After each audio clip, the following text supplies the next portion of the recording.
Hello, my wonderful, beautiful friends. Guys, welcome back to r/entitled people, where in today's episode, you'll hear about super entitled people demanding outrageous things, as always. Guys, I hope you enjoy the tales today, and do remember to hit that subscribe button if you haven't already. Also, if you want to submit your stories or post, Steve-O's gonna leave a link right here. So, my grandpa passed away a few months ago, and I inherited a little bit over $4 million from his estate. Now, I had no idea he had that much money and was honestly not expecting to receive anything. I assumed it would all go to my mom. After I got over the initial shock, I took the opportunity to finally quit my job, which I really hated, as I don't have any outstanding debts and I can easily live off of $40,000 a year. Now, I'm pretty introverted and I'm more than happy to just stay home working on art, music, and other interests, and gaming. But ever since I inherited the money, my boyfriend's been pressuring me to pay for everything.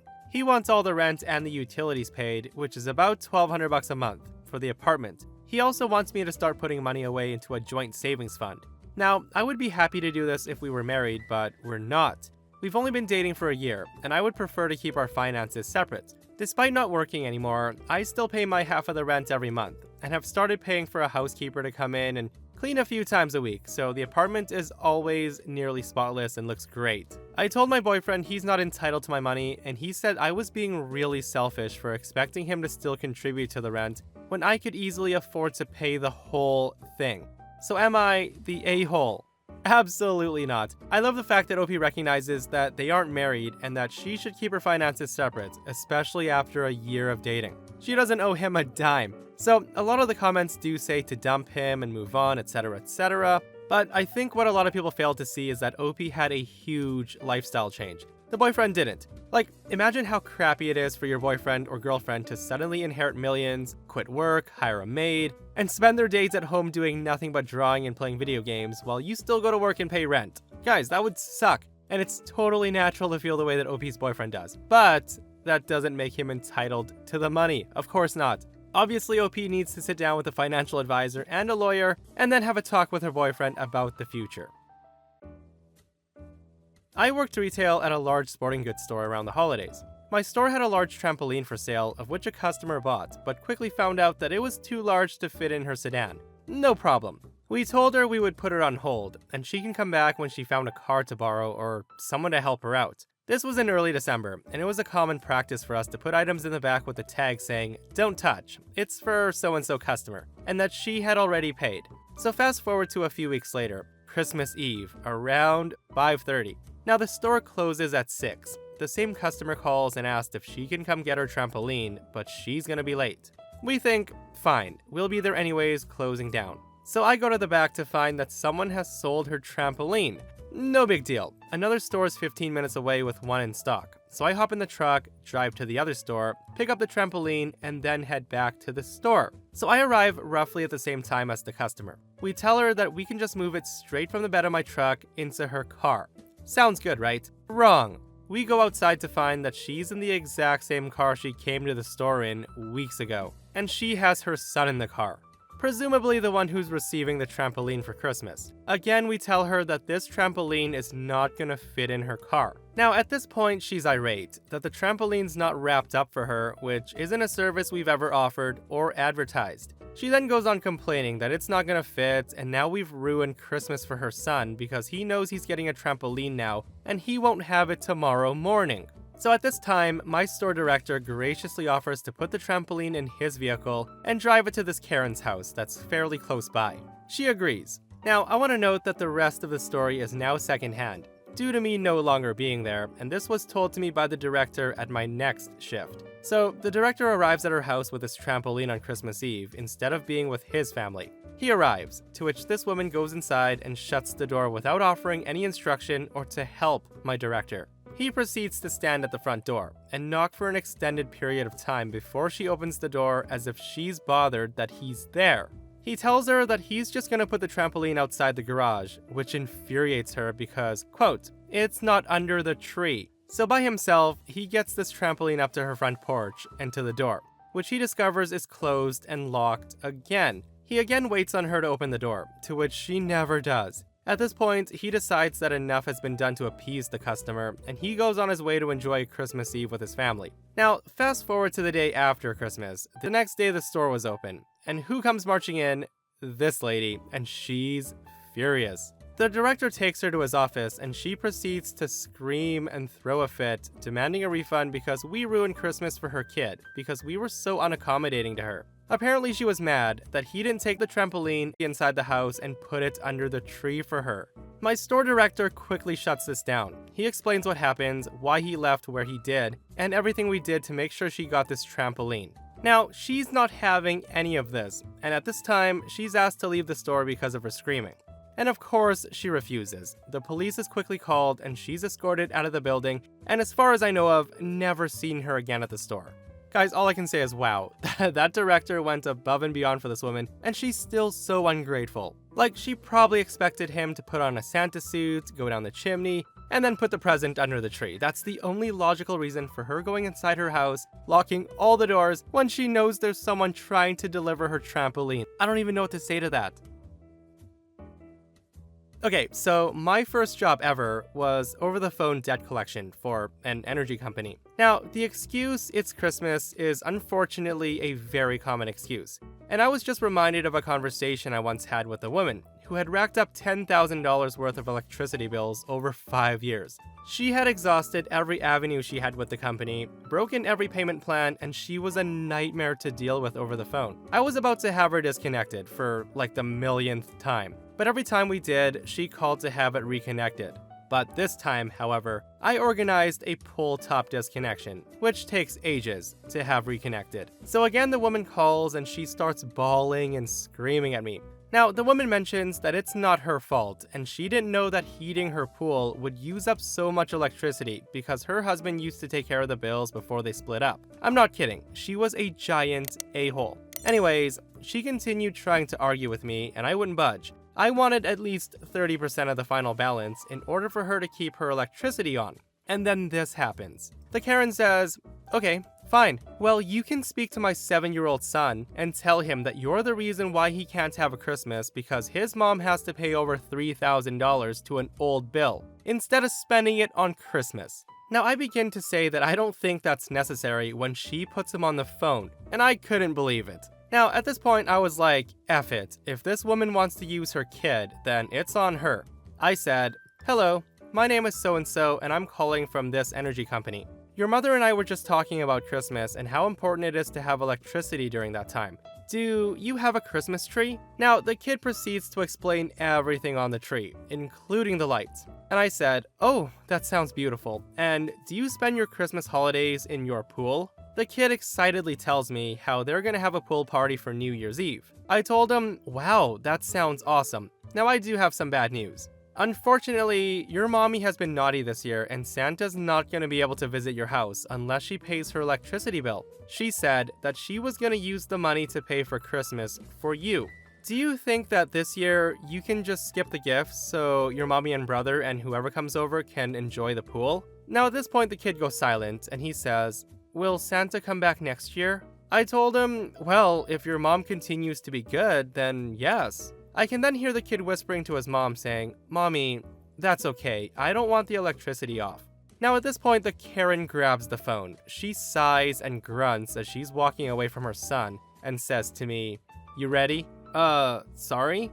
She then proceeds to give me her credit card number and says, "I want to pay $5,000 on it today, and I don't want to hear from you F-heads ever again. You are the devil." I then asked her, "Do you want to settle the account for $5,000? Now, a little FYI, to settle an account is to pay a sum, cancel your service, and the rest can be written off if upper management approves. She would have been able to settle her debt and start fresh with another company. She didn't know this, and she did not let me explain it to her. She says, "What? No, just put it towards my bill and don't call me for at least a year. Don't you dare disconnect me.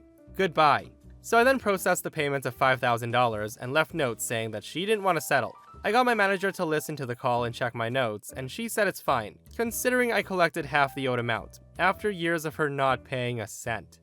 Okay, so how in the world did they keep reconnecting her and letting her rack up a $10,000 electricity bill, guys? That is absolutely insane. But with that aside, I think OP handled that situation pretty well, especially when the mom tried to pull a cheap shot and drag her little boy into the mess that she got herself in.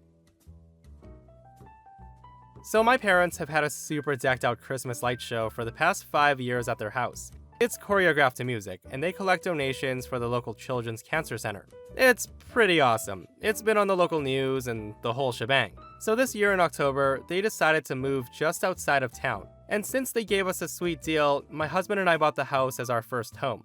So before they start packing, I had told my stepdad that he could leave it up and we could let the show go on for 1 more year in this spot before telling everybody it was moving next year. Now, he was positive that he'd get it up and running over there, so he took it all with him. So fast forward to Thanksgiving evening. People show up outside my place expecting lights like the previous years. Some see that there's literally nothing on the house and they just drive away. Others have come back during the day to ask about it. Now, some are understanding and congratulate us on the house, and we point them to the Facebook page to follow for updates. Others, not so much. So I was getting the mail after work one day, and some lady pulls right up next to me as I was carefully navigating the snow and ice with my cane, and she honked at me. She demanded to know where the lights were and when they would be up. So after explaining that the owners had moved and would have the show again next year at their new house, she shushes me and says, No, I mean this house. When will you have the lights on in this house? We come here every year, and my daughter's very disappointed because there's no lights. At this, I say to her, probably never. I don't think I'll ever put lights up here. As you can see by my cane, I don't get around easily, so I can't climb ladders. Plus, all of our spare money goes to my medication and the doctor's appointments, so lights aren't exactly in the budget. So at this, the Karen says, That's ridiculous. You have to put up lights. Go out and buy some, and not that cheap crap either. You need a show like before. I want to bring my family next weekend, so you better get on it fast. So at this point, she backs up, pulls around me, and then she drives off. I just chuckled and told my husband about the loon when I got inside. Apparently, days before this, he had a similar conversation with this very same lady while snowblowing the driveway. We did see a car stop by next weekend, so we shut the curtains and pretended not to be home when she hammers on the front door and screams at us that we're ruining her family's Christmas. Apparently, we're the worst because a cripple won't spend medication money on lights for strangers. Okay, so OP does post a pretty cool video of the light show, guys, and here it is.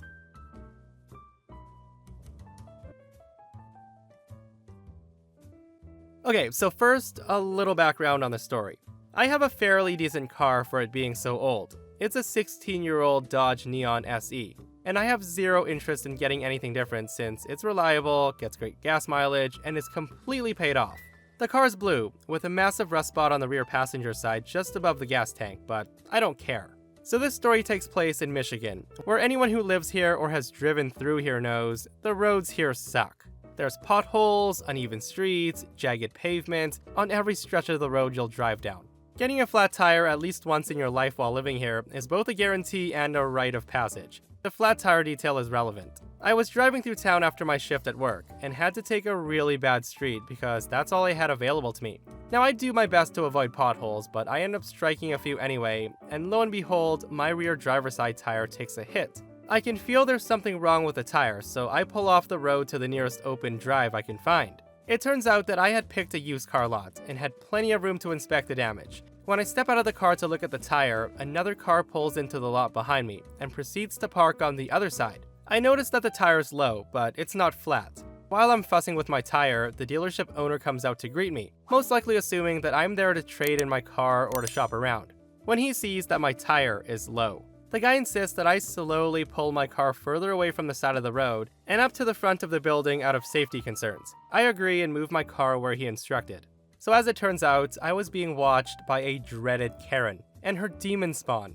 I moved my car and the owner's helping me with the repair, making sure the valve was secured and the pressure was stable. I then thanked him for his help and proceeded to sit back down in my car. As I put the key in the ignition, I hear something bang against my window and look up to see a woman. The stereotypical Karen trying to get my attention. I roll down my window to see what she wants and say, "Yeah? What's up?" She says, "Are you done yet?" Am I what? Done. Are you done? Because my daughter's been waiting long enough. I look past her and see her 16-year-old daughter, and I said, waiting for what? She then says to me, "Don't act cute. She needs her turn. You've taken up enough of our time." I ask her what she's talking about, and she says, "Are you stupid? Your test drive's over. It's my daughter's turn." Now, the daughter's standing behind the Karen with her arms crossed over her chest. and she's giving me a smug look that says, "Wow, are all you commoners so stupid?" I then said, "Oh, I wasn't on a test drive, I actually own..." At this point, Karen screams at me and says, "I said, get out." I told her this is my car, and she says, "No, it's not. I just saw you pull back into the lot. We were behind you the whole time, so don't you dare try to lie to me." I tell her, "No, this is my car. I have the registration." The Karen then says, "What's wrong with you? Get out, now." Again, I try to tell her that this is my car, and she says, "No, it's not. My daughter wants it, and I'm gonna buy it for her right now." So at this point, she tries to pull open my door, but thankfully I locked it when I got inside. And she screams, "Give me the key." Now before I had a chance to say anything else, she reaches through my window and makes a grab for the key in the ignition. When she tried to pull it out, I grabbed her arm and pushed her back, saying, "Get away." And Karen screams, "You just assaulted me." I then quickly roll out my window, and I'm ready to turn over the engine and drive off when I see the owner returning. He says, "Ma'am, what's going on?" She screams, "This little girl just assaulted me. Call the police. She attacked me because I told her to let my daughter have a test drive, and now she's trying to steal your car." The owner then looks at me, looks at my worn out dirty car with the faded bumper sticker on the trunk, and gives the woman the classic, "Are you serious?" look. He tells her, "Ma'am, this car is not for sale. This is actually her car." The woman's not listening, and she says, "Listen, no it's not. Until she signs the paper, this is not her car, and my daughter wants to drive it. She just got her license, and I promised her I'd get her a blue car, and this is the only blue car you have in the lot." Again, the owner says to her, "Ma'am, this is not my car to sell. It belongs to her." At this, the woman says, "No, it doesn't. I saw her drive the car onto the lot, and I saw you telling her to pull up to the building, so stop trying to lie to me." The owner tries to explain that I had a low tire, and all the woman is saying is, "Why won't you let my daughter have her turn? She deserves her turn. Is it because my daughter's not slutted up like this girl?" Now, I want to note that I'm wearing blue jeans, tennis shoes, and a baggy shirt with Kirby, the Nintendo character, on it, and a green jacket over the top. The only skin visible is on my hands, neck, and my face. The owner tells her to please stop before he calls the cops. To which the woman says, "If you do that, I'm telling the cops that this girl assaulted me, she pushed my daughter, and that you're selling stolen cars. Now give my daughter this car, or else." She then screams that this situation's ridiculous, and she pulls her phone from her purse and proceeds to call the cop herself, saying, "You're gonna regret being so disrespectful to me. All you had to do was sell me the car, but no, you decided that this whore is better than my daughter." Now, I know I'm not in the wrong, but I'm still nervous. I look at the owner through the windshield, and he gives me a look that says everything's gonna be fine. Watch this. About 5 minutes later, a patrol car pulls up, and the officer approaches the owner. Before he even has the chance to ask any questions, the Karen starts shrieking at him in full volume, saying, "I want her arrested. She assaulted me and my daughter, and she's trying to steal my daughter's car." The cop is unfazed, and he just looks at me and then over to the owner without blinking. The cop then looks at the owner and says, "Hey Ron, is it true?" The owner tells him, "Not a word of it, and if you want, you can check the lot security cameras, Dave." The woman is still throwing a tantrum, screaming, "Why won't you believe me? You're not seriously gonna take her word over mine, are you? Just look at her." The cop says, "Ma'am, I need to get both sides of the story. Now, you said she tried to steal..." "Yes, that's my daughter's car." The cop then says, "Alright, fine, that's easy enough to prove." He then walks over to the passenger side door and motioned for me to open the door. I did, and he of course asked for my ID, my registration, and my proof of insurance. Now, it didn't take long for the cop to notice my name on the license and the name on the registration are a match. He just nods, hands me back my stuff, and closes the door and says, "Ma'am, that's her car. You do realize that it's a crime to try to file a false police report, right? This car isn't stolen, and I seriously doubt she assaulted you. I'm gonna go look at the cameras, and if I find out that you're lying..." It was at this point the woman grabs her daughter's arm and starts pulling her along, saying, "F this place. All the cars are pieces of crap anyway." The cop sticks around until the woman leaves, apologizes to me for the disturbance, and wishes me a good day. Before he left, he said goodbye to the owner, calling him again by his first name, and then he was on his way. The owner then looks at me and says, "Don't you worry about her. I don't think she'll be back. And if she does show up again, my brother Dave, the cop, will be back too." I then thanked the man for coming to my rescue. I drove off, and I've been trying to figure out why my old car was so important to the woman ever since. Seriously, it's not that great of a car. It's old, it's losing pep, and it needs some TLC, but I still love my blue bastard. Another instance where a Karen goes crazy because she didn't get what she wanted, guys. Like, how dense can some people be? Yeah, let's just not believe anybody, even a police officer, that the car belongs to someone and you can't have it. Honestly, I don't know why OP even stuck around to entertain that woman. It's her car, it's registered to her, so no problems there. Should've just driven off and called it a day. And that, my friends, brings us to another end of our / entitled people. Guys, I hope you enjoyed the stories today, and if you missed the last episode, I'll link it right here. A Karen takes over as a manager, and she ruins the place. Of course she does. Check it out if you haven't, and myself and Steve-O will see you guys in the next one. We love you.